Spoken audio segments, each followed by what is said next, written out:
Magandang araw sa inyong lahat. Napakagandang pakinggan ng mga salitang maglaan ng oras para sa mga mahalaga. Alam mo ba kung bakit?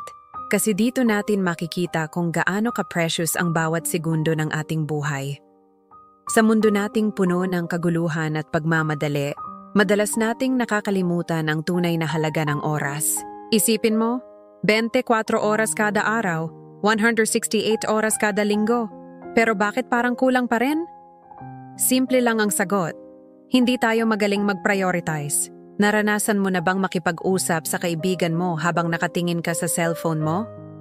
O kaya naman, kumakain ka kasama ang pamilya mo pero ang isip mo nasa trabaho?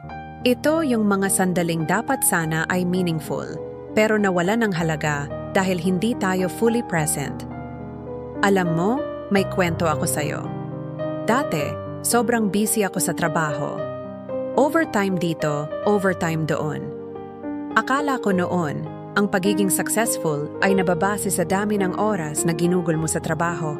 Hanggang sa isang araw, nagkasakit ang nanay ko. Doon ko na-realize na ang dami kong nasayang na oras na dapat kasama ko siya. Kaya ngayon, gusto kong ibahagi sa inyo ang aking natutunan. Una, gumawa ka ng listahan ng mga bagay na talagang mahalaga sa'yo. Pamilya, kaibigan, kalusugan, career, spiritual growth. Alamin mo kung ano ang mga priorities mo. Pangalawa, matutong magsabi ng hindi sa mga bagay na hindi naman talaga importante. Hindi mo kailangang pumunta sa lahat ng event. Hindi mo kailangang i-please ang lahat ng tao. Ang oras mo ay limited resource. Gamitin mo ito ng maayos. Pangatlo, quality over quantity. Mas mainam na mag-spend ka ng isang oras na fully present sa mga mahal mo sa buhay kaysa sa 3 oras na kalahati ng atensyon mo ay nasa ibang bagay. Pang-apat, gumawa ka ng routine. Halimbawa, breakfast time ay sacred time kasama ang pamilya. O kaya naman, Sunday afternoons ay para sa hobby mo.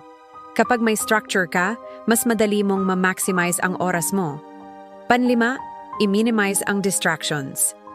Alam mo ba na kada interrupt sa attention mo, it takes around 23 minutes para bumalik sa focus mode? Kaya kung may importante kang ginagawa, i-silent mo muna ang notifications mo. Pang-anim, practice mindfulness. Ibig sabihin, kapag kasama mo ang isang tao, be fully there. Kapag kumakain ka, i-appreciate mo ang pagkain. Kapag nagwa-workout ka, focus ka sa exercise mo. May nakaka-relate ba sa inyo? Alam kong mahirap mag-adjust, lalo na kung sanay ka na sa dating routine mo.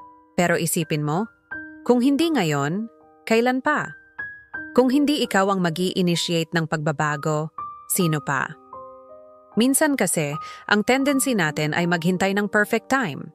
Sasabihin natin, kapag mas maluwag na ako sa work, o kaya, kapag mas malaki na ang sweldo ko? Pero ang totoo, ang perfect time ay ngayon. Alam mo kung bakit? Kasi ang buhay ay hindi guaranteed.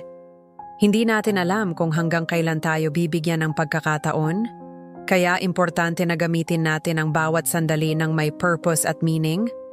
At speaking of meaning, napansin mo ba na ang mga pinaka-memorable na moments sa buhay mo ay hindi yung mga mamahaling bagay na nabili mo? Kadalasan, ito yung mga simpleng sandali. Yung tawa ng anak mo, yung yakap ng magulang mo, yung heart-to-heart talk with your best friend. Kaya nga, kung titingnan mo, ang maglaan ng oras para sa mga mahalaga ay hindi lang tungkol sa time management. It's about life management.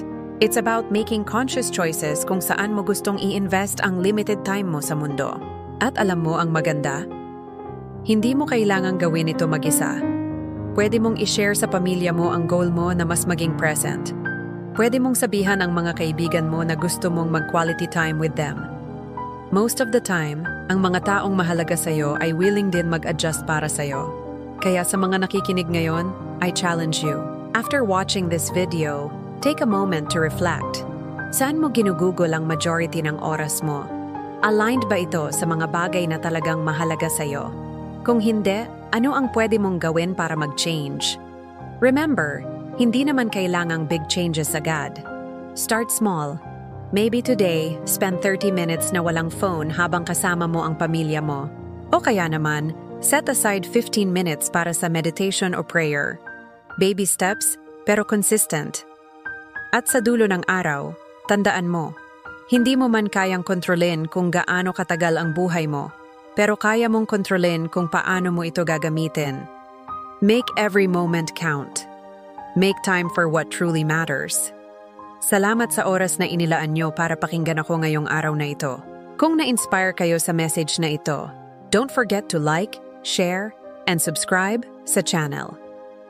At syempre, i-click nyo ang notification bell para updated kayo sa susunod naming mga videos. Hanggang sa muli, ingat kayo palagi.